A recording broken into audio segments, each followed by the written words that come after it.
അപ്പോൾ ഇന്നാണ് കല്യാണം. ചെക്കന് പോകാനുള്ള വണ്ടിയൊക്കെ സെറ്റ്. നാട്ടുകാരും വീട്ടുകാരും കൂട്ടുകാരും എല്ലാവരും കൂടെ പള്ളിയിലേക്ക്. രണ്ട് വീട്ടുകാരുടെയും ഓഫറിങ്സിൻ്റെ അകമ്പടിയോടുകൂടി ചെക്കനും പെണ്ണും പള്ളിയിലേക്ക്. എല്ലാ ക്രിസ്ത്യൻ വിവാഹങ്ങളിലെ പോലെയും മിന്നിക്കെട്ടി മന്ത്രകോടി കൈമാറി മോതിരമണിഞ്ഞ് രണ്ടുപേരും പുതിയ ജീവിതത്തിലേക്ക്.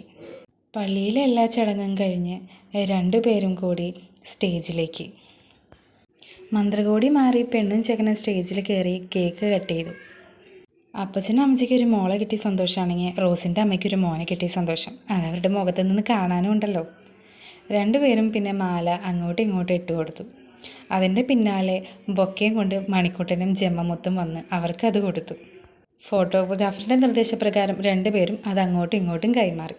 തൊട്ട് പിന്നാലെ വലിയേട്ടനും കുഞ്ഞേട്ടനും വന്ന് വൈൻ ഗ്ലാസ് രണ്ടുപേർക്കും കൊടുത്തു. പിന്നെയും ഫോട്ടോഗ്രാഫറിൻ്റെ നിർദ്ദേശപ്രകാരം ഗ്ലാസ് അടുപ്പിക്കുന്നു, നീക്കുന്നു, ചിരിക്കുന്നു, കുടിക്കുന്നു.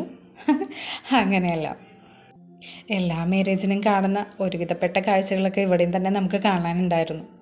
ഹാളിലെ ഫംഗ്ഷൻ കഴിഞ്ഞ് എല്ലാവരും വീട്ടിലേക്ക്.